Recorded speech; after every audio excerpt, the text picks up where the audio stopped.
plaintiff, Ayanna Cruz, met the defendant at church, and they bonded over bad TV, celebrity gossip, and the fact that they were both involved in same-sex relationships.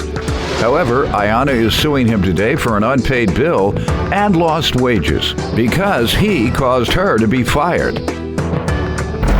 Defendant Israel Adakuni admits that he and Ayanna were close friends, but he eventually realized she was a con artist who cuts off her friends and family when she's in a relationship. He's countersuing for a utility bill and lost wages because she caused him to be fired. All rise. This court is now in session. The Honorable Judge Greg Mathis presiding. You may now be seated. Start with you. All right, so in 2015, I met Israel at a church convocation. We were both a part of an affirming church movement, which meant that anybody was welcome. We're both same gender loving, so it was easy for us to get along with one another. We bonded over watching ratchet TV, gossiping, drinking wine. What type of ratchet TV? Love and hip hop, housewives. Atlanta or New York? Both. Both. New York is not as ratchet as Atlanta. No, Atlanta. They doing too much. A little bit more. They're the most. Go ahead. So that's basically how we got really close. And I consider him a brother to me. We called each other brother and sister, not Israel and Ayanna. Tell me about the affirming church. A lot of folks don't know what that is. Yes, so an affirming church just means that you affirm who you are, and we affirm who you are as well, meaning anybody is welcome, whether you're LGBT. What church is that? At the time, it was Unity Fellowship. Now I go to MCC Baltimore. Well, we're glad to hear that there's some churches out here that affirm relationships and self-identity of folks without condemning them for what they believe to be scripture. All right, let's hear from you, sir. Give me some background. Well, like she said, we called each other brother and sister. I thought we had a relationship that no one could come between. Were you the brother or the sister? I was the brother, Your Honor. Oh. I was the brother. Y'all know I can play because I am so gay friendly. Everybody knows that, so I can play with it. Yes, Your Honor. Later on, I realized that she had some con artist ways. She was a bed hopper, and also that she couldn't be trusted. How so? How did you find those things out? I saw her use a company credit card for making purchases for personal items. How do you know they were personal?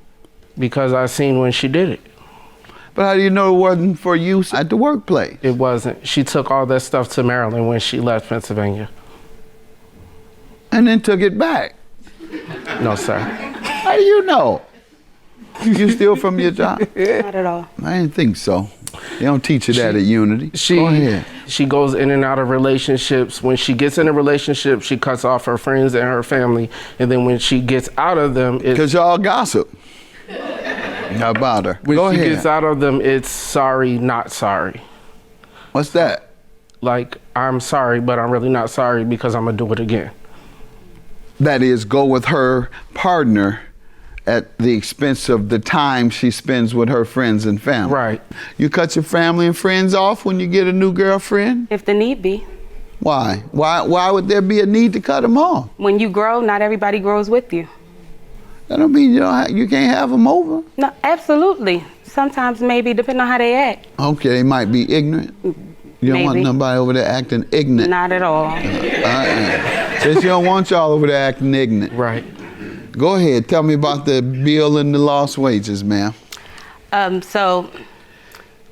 Israel moved down to Maryland in December. He wasn't supposed to come down till January, but he surprised me in December and came down. And then in the middle of January, I moved out of the apartment and he took it over completely. He was responsible for the rent, utilities, everything. I moved into a completely different apartment. February, he paid the rent less $200 some odd. And March, he didn't pay anything at all again. He didn't have any intentions on paying. We haven't had many conversations after March the 12th about him paying or not. And when you've asked, what did he say the last time? My next paycheck. Okay, let me hear from you, sir. On March the 12th, I moved down, as she said, in December. I did not officially take ownership of the apartment until around January the 15th or something of that nature. We also decided that I would be responsible for take over the apartment. The utility bill that I'm suing for is for the back end because I put it in her name. She said that her girlfriend had messed up her credit, so I allowed her to put the utilities in her name. I told her that I could not swing this. It was never in my next check. I could not swing this. This apartment is too expensive for me. All right, and so did you leave immediately time you felt that it was too expensive for you? I left the day that I got fired, Your Honor. You cut your family and friends off when you get a new girlfriend? If the need be. Why? Why would there be a need to cut them off? Sometimes maybe, depending on how they act. Okay, they might be ignorant. You don't want Maybe. nobody over there acting ignorant. Not at all. Since you don't want y'all over there acting ignorant. Right. Plaintiff Ayanna Cruz is suing her former friend, and he claims Ayanna is a con artist who cuts off her friends and family when she's in a relationship. The amount you're suing for is from the time he stayed there, correct? Yes, sir. So why wouldn't you want to pay for the time that you stayed there? Not perhaps for future, but for the time that you lived there. She told me that I would only have to pay for the amount for January, which was half the You amount. have evidence of that? Because she's not agreeing to that, are you? Not at Did all. you say that? Do you have any evidence of her saying that? I have a witness statement from another manager at the job. We worked for a property management company. So I asked the owner if I could move to a cheaper apartment that was on a property that they had consumed, because the property that we were staying at, the rent was $910. He said he would give me the property at the company for $600. So I kept having this conversation where she didn't want me to leave the apartment. And she tied you up, put you in the closet. No, you've been out there. No, you've been out the closet. She tied you up and kept you from leaving. Tell me, she made you stay there. She wanted me to stay there. Lost wages, how does he owe you for that? Okay, so I got him a job as my assistant manager at the company I was working for. Everything was fine up until he didn't pay rent. On March the 12th, we got into an argument at work. My boss came down to try and diffuse the situation and asked Israel to leave for the day. Instead of Israel leaving peacefully for the day, he called my boss a con artist first. And then my boss told him, okay, well, you're not leaving for the day, you're leaving for good. So he was fired from the job on March the 12th. When I found out that Israel was trying to move into one of our apartments that has nothing to do with the one he was living in, I did go to my boss because me and him had an agreement, me and Israel, which had nothing to do with my boss and him. So I went to my boss and let him know what the situation was. And my boss agreed that he should do his due diligence to me and complete the contract that we had. And then he might consider him for an apartment, but he wasn't honest with my boss about why he wanted to move or anything. Okay, so how did you lose wages? So on April the 17th, Israel sent 2 emails from his old work email, which he should not have had any access to once he was fired from the job. He CC'd my boss and all my coworkers on it. And basically he told my boss to watch out for me, and that he told my boss that I called him a crackhead, a meth head, that he was sleeping with the other employees. He quoted a few Bible scriptures in that email. In the second email, he told me to stop going to my pastors about our issues and that I should tell the truth about everything that's going on. Okay, but why did you send a letter to the boss? I did it because she did it. How did she do it? When she attacked me in the office, I have witness statements for that. She said that she was going to whoop my tail. She said that she wanted me out of her apartment. And so for that, you interfered with her job and sir. attempted to have her fired by spreading malicious statements around. It was the truth. Well, it was malicious and it wasn't anyone's business. That was private information that no one else was entitled to. That was between the two of you. When you release it to others, the effect could be, as it was, you were fired. 2 days after he handed me my laptop. And so that's a form of violation of privacy. Your counterclaim is for what? Utility bill and lost wages. Yes, because I allowed her to get the BG&E in her name because she said that her girlfriend messed up her credit and she wasn't able to. Okay, was it paid? The bill paid? No, sir. Ma'am, did he put it in his name for you? No. It's been in her name, I believe, since 2017. I didn't move to Maryland. How does she owe you if it's in her name? It's in my name. I put it in my name for her. And so she just said that's not the case. Ma'am, you just told me that's not the case. I didn't move to Baltimore until officially December. Basically, he told my boss to watch out for me, and that he told my boss that I call him a crackhead, a meth head, that he was sleeping with the other employees. He told me to stop going to my pastors about our issues and that I should tell the truth about everything that's going on. Okay, but why did you send a letter to the boss? I did it because she did it. Plaintiff Ayanna Cruz is suing her former friend, and he claims Ayanna is a con artist who cuts off her friends and family when she's in a relationship. And the outstanding bills for Israel, ma'am, and what's the address? Area in Parkville, Yeah, apartment it's in his 75. name, and he owes a bill of $731. You told me it's not in his name. You said it's in yours. Do you have evidence that it's in yours? No, I didn't bring my old utility. All right, well, he brought his, and so I have to go with the evidence I have in front of me. Lost wages, how does she owe you for that? For sabotaging my job, and I actually got fired because the owner told me that she was more valuable to him than I was. Yes, and I have my witness. You got fired for passing that mess around, interfering with her work, period. And I'm going to grant you your judgment for the bill and for the lost wages, but I do believe you owe him for this bill. So $731 is your judgment, and yours is $2,778. Have a good day.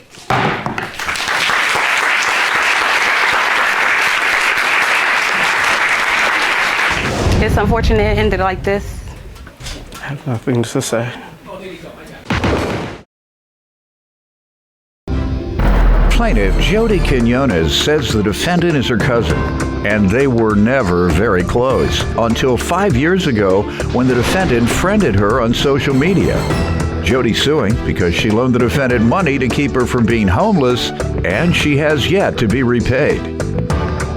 Defendant Jessica Lopes says after she reconnected with Jody, they went on a trip to Vegas, but Jody left abruptly without telling anyone.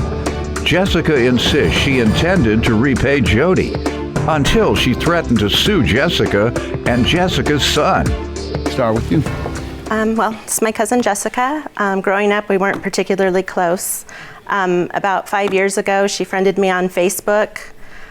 She posted a lot of live your best life, women empowerment type messages, and I was really impressed and thought she was a stand-up person. I've seen her a few times over the years, including a trip to Las Vegas. We went to a show our first night there. The next day we met for brunch, spent the day having cocktails and just doing Las Vegas. Late afternoon, early evening, I had had enough, went back to my hotel. She continued with her evening. Next day I drove home. I think that was the last time I saw her, and that was a few years ago. Why? You used to be on social media? Were you still on social media? Yeah, I mean, we would still, like each You all live other's- in the same town? I live in Orange County. She's in LA County. Okay. Have you all always gotten along, you say, right? You didn't have much of a relationship, and you didn't have a problem, I guess, up until the money. Why don't you give me some background, ma'am? Well, like she said, this is my cousin, and the last time we were together was in Vegas. I thought it would be a good way to, just reconnect and hang out.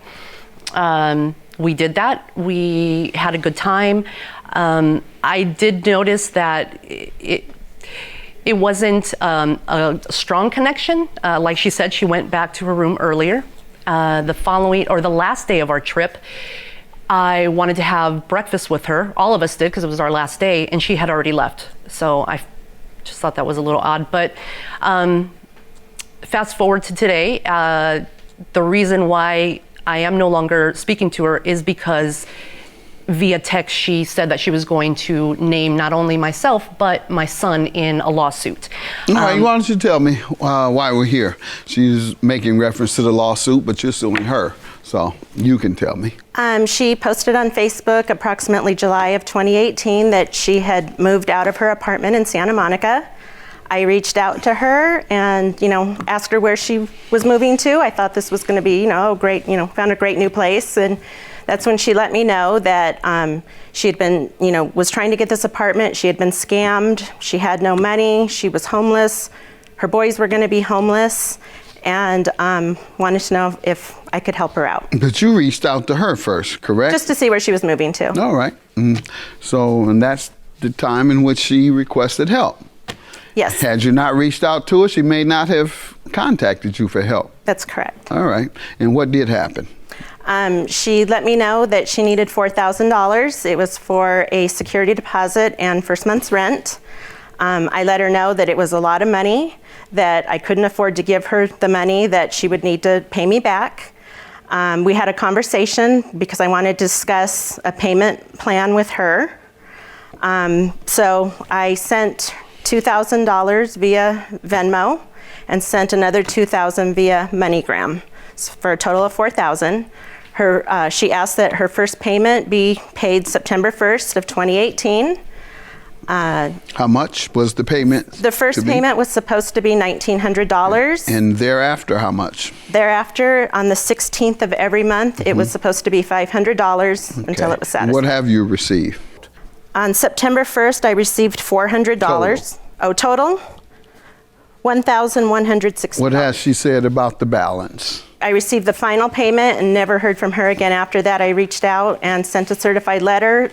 I also texted her and nothing was ever responded to. She had been, was trying to get this apartment. She had been scammed. She had no money. She was homeless.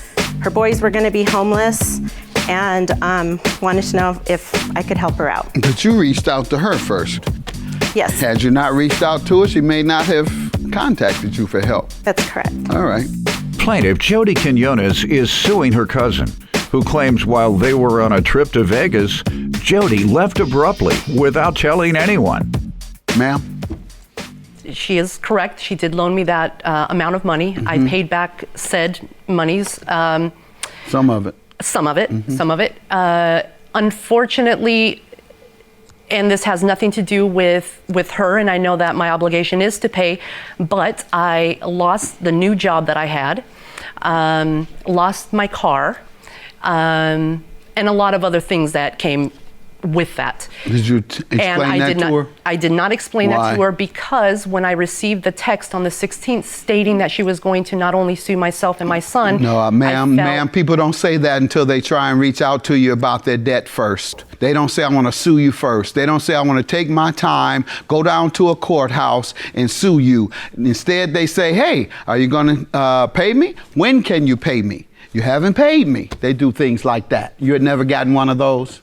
So prior to Had you ever gotten that? Maybe one or two. Right, so did you respond? Did not. Why? Because I. That's right, think of another reason this time, huh?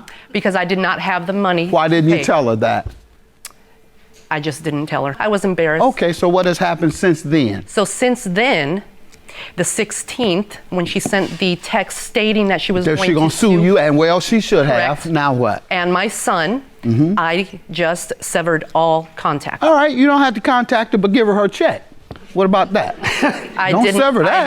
I did not send anything. I stopped all communication. I know you don't have to communicate with her. Send it by mail. Or direct. You give her your bank number. She won't have to communicate. All right? You don't have to communicate with her, but you do have to pay her. Judgment for the plaintiff: $2,840. Have a good day.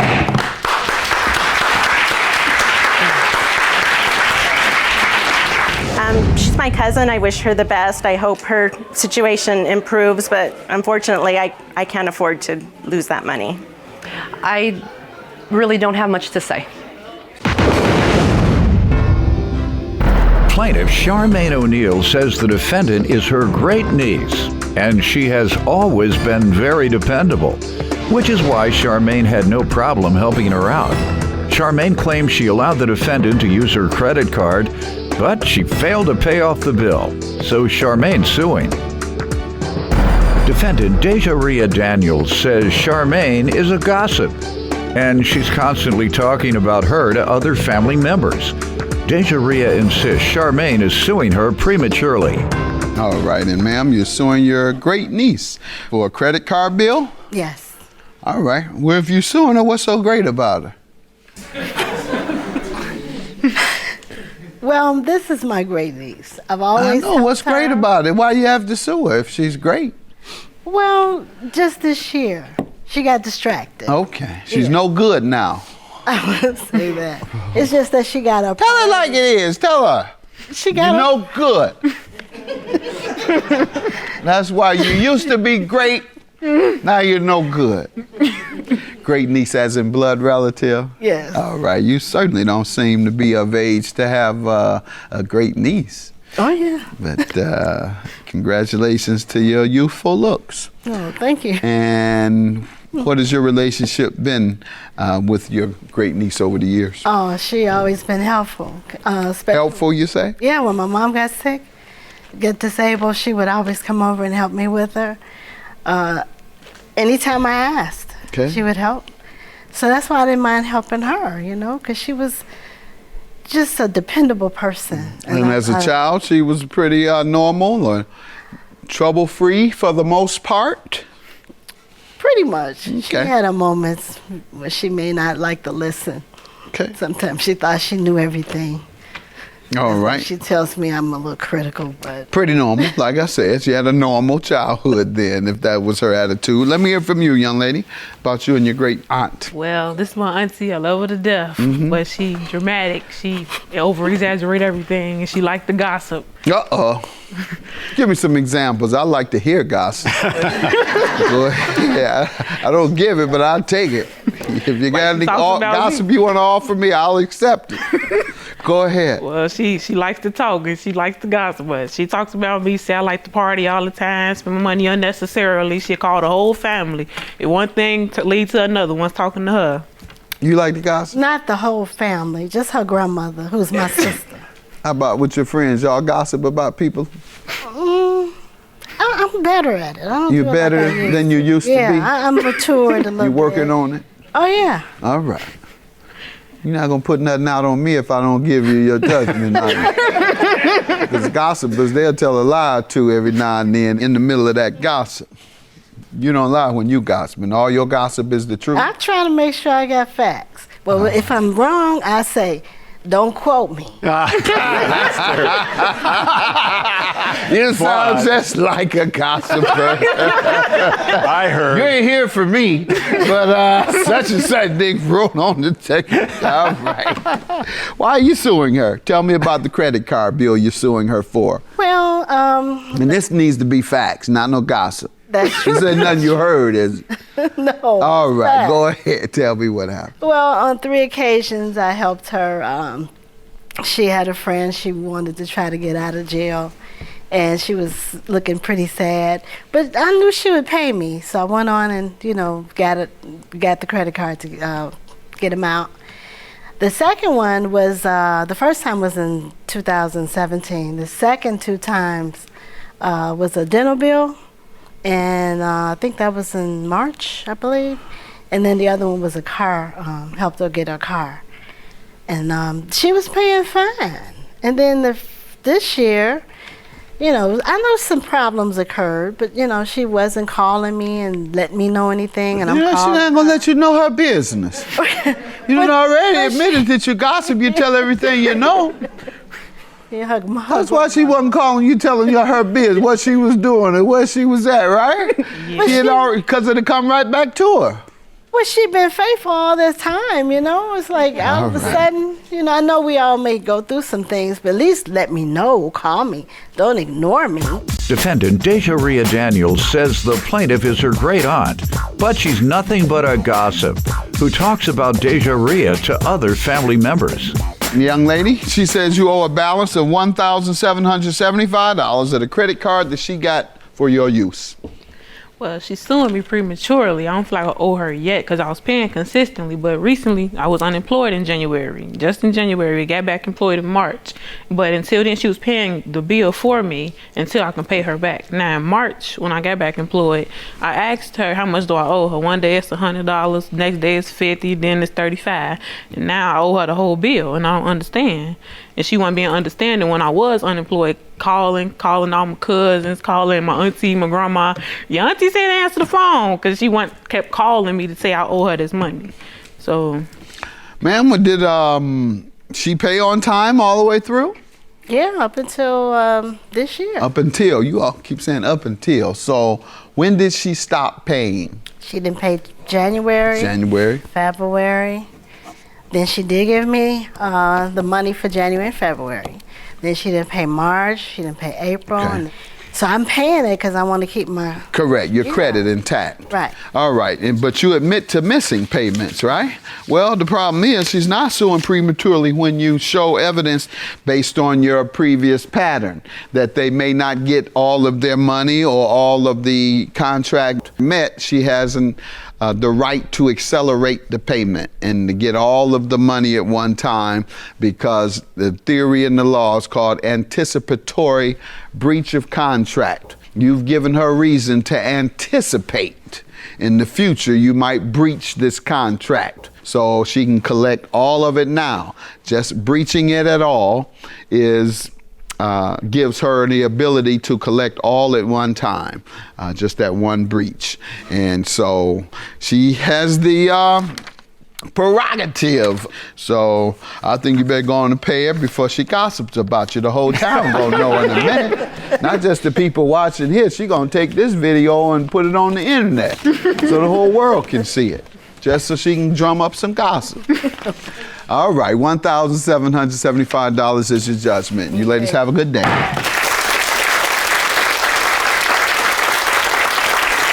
She's a new adult, and I feel eventually she'll figure it out, because she's only 20. She keeps telling me she's grown, but she hasn't been grown that long. So I think she'll figure it out one day.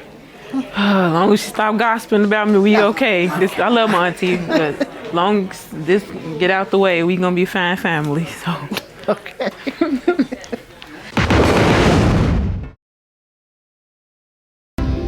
Plaintiff David Leman says he's been gambling since the age of 16.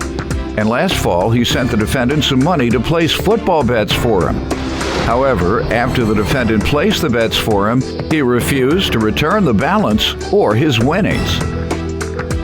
Defendant Jack Daughtry says David's gambling addiction is so severe that he lost over $300,000 in 6 months. Jack claims he kept David's money because he felt like he should be paid for placing David's bets. And he's countersuing because he says David harassed and threatened him. Start with you. I've been gambling all my life since I was 16 years old. Had an issue with gambling all my life. This is a story about a leopard and its spots. In November of 2018, I sent Jack $4,250. Actually, I deposited into his account. And for what purpose? For the purpose of him making sports bets for me during football season last year. Why couldn't you do them? I live in banned? I live in the state of Texas. Okay. There's not sports gambling in the state of Texas. So anyway, initially everything was fine. Every once in a while, when we made a little money, I'd give him $50 or $66 and to make the balance an even balance of either $4,100 or $4,000. And that went on 2 or 3 weeks. And then I lost some money down to about $2,800, and I didn't pay him because I was losing money. And at that point, on a Sunday, I'd made, I guess about a month later, I'd made an $875 recovery to the point of $3,675. And at that point, he said he was taking the rest of the day off, which is a Sunday afternoon before the afternoon football games. And he had worked hard for the last 2 weeks. And I said, as soon as I get back near $4,000, I would, take care of him. And he said, you must be kidding. And these are all text messages. He said, you must be kidding. And I said, no, the only person that's made any money in this endeavor so far is you. Anyway, we had some banter back and forth by text message. And at one point I said, cooler heads should prevail. Let's talk about this tomorrow. And he had brought up things about my ex-wife and how I had treated her and a friend of ours that we gambled with, and just things. And so I said, let's talk about this tomorrow. Cooler heads should prevail. And the next morning he sent me a text message saying that he wasn't going to do my bidding for free, that he's worked hard for 2 weeks, which is no more than just talking and Did you all have an agreement to pay him? I did not have an agreement to pay him. No, sir, I did not. So you working the man for free? Plaintiff David Leman is suing his former friend, who claims David threatened him, and he has the text to prove it. Let me hear from you, sir. We didn't have a verbal agreement about anything. When he sent the money, I didn't know that he was sending how much or for what reason. But you knew when you got it. But with no provisions about when to send it back or one thing and another. One of the things you knew you were using it to do sports betting, though, right? Yes, sir. Okay. One of the things was, after about a week or so, I asked David, I said, what do you think a fair amount for me working for you would be? And he asked me, and I said, I think 10% of the winnings would be fair. And he said, I need to think about that. So that was the end of that particular situation. You still thinking about it? Well, 10% of the winnings, like I said, I never got. At one point, I was up over 4,200. Did you ever agree to do it? No, sir, I never agreed to that amount. I didn't say that he ever agreed to that, but I'm not going to go out there for a month. He maintained that after a month that he had paid me $160, and I maintained that it was $110. Okay, so that's a $50 difference we have so far. What else? That it?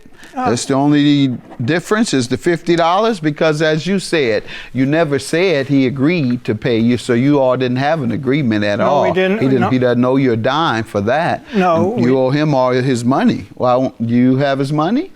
Well, it becomes a lot more complicated than that. We got time. All right. When David was not happy about me sending the money right away, and I wanted $500 for the month, he began to send very nasty text messages. Now you talked about the man's wife. No, He said you did. He said you did. That's why you don't have a wife no more. What'd you say he said? Yeah, he made comments during this discussion a month later about how I treated my wife, and that was a wife that I've been divorced for 10 years. Right, you went low on him. I don't really remember ever saying a negative thing about his wife. He had one of the best looking wives I've ever seen in my life.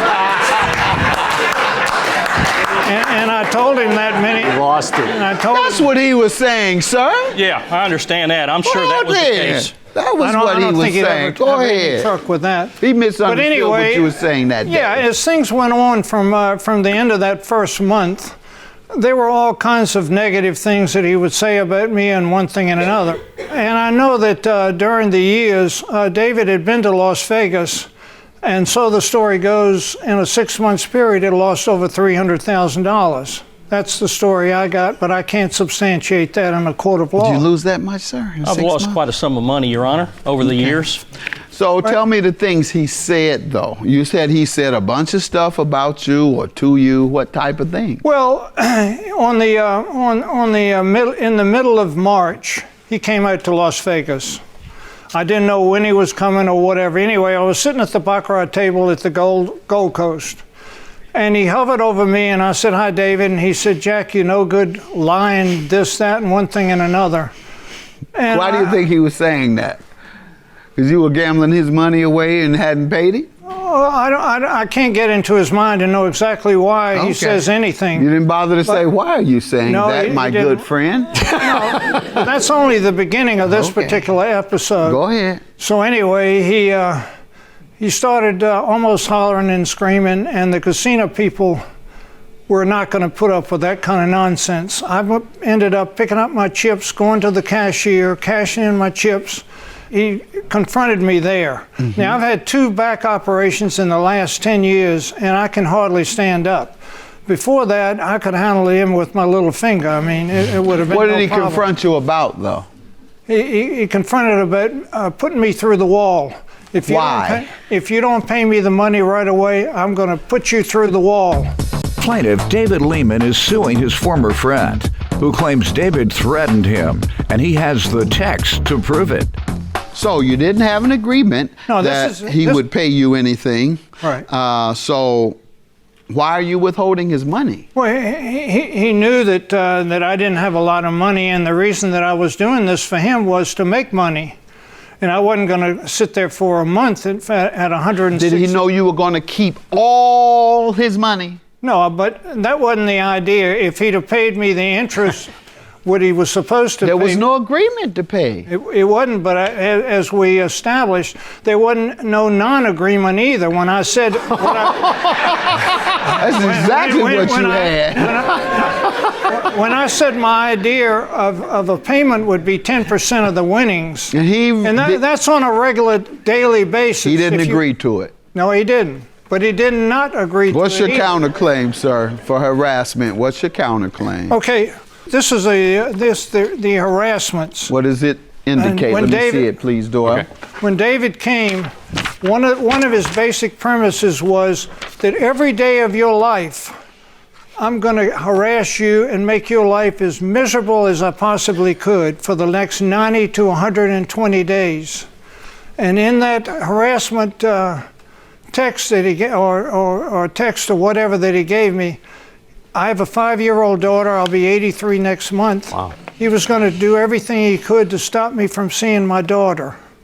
He was going to go to the place where I live, and there are over 200 apartments there, and he was going to make sure that everybody that lived there knew what a horrible human being I was. Well, clearly he was bluffing. He just decided to do it the right way, and that's to sue you. If he did these things, hand this to him, please, Doyle. Sir, did you do all those things? Any or all? I said I was going to try to make it very difficult so he would never be able to see his 5-year-old daughter again, and I was going to do everything I could to get him evicted from the subsidized housing project. But did you act on any of those things? No, sir, I did not. All right. Did he show up somewhere where you were, out of the blue? Yeah, right at the Gold Coast. Sir, is that true?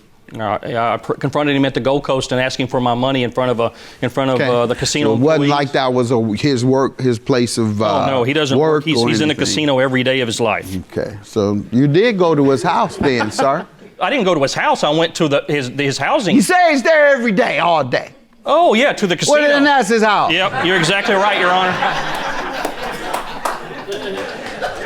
Right? Yes, sir. Come to your house. Yes, sir, he says. Anyway, I had seen him a couple of other places that go besides all right. Gold Coast. Well, you're holding his money. That's illegal. That's criminal. Well, as I said, there were never any contract. That's exactly why you're supposed to give him all of his money, because there was never any agreement for you to keep any.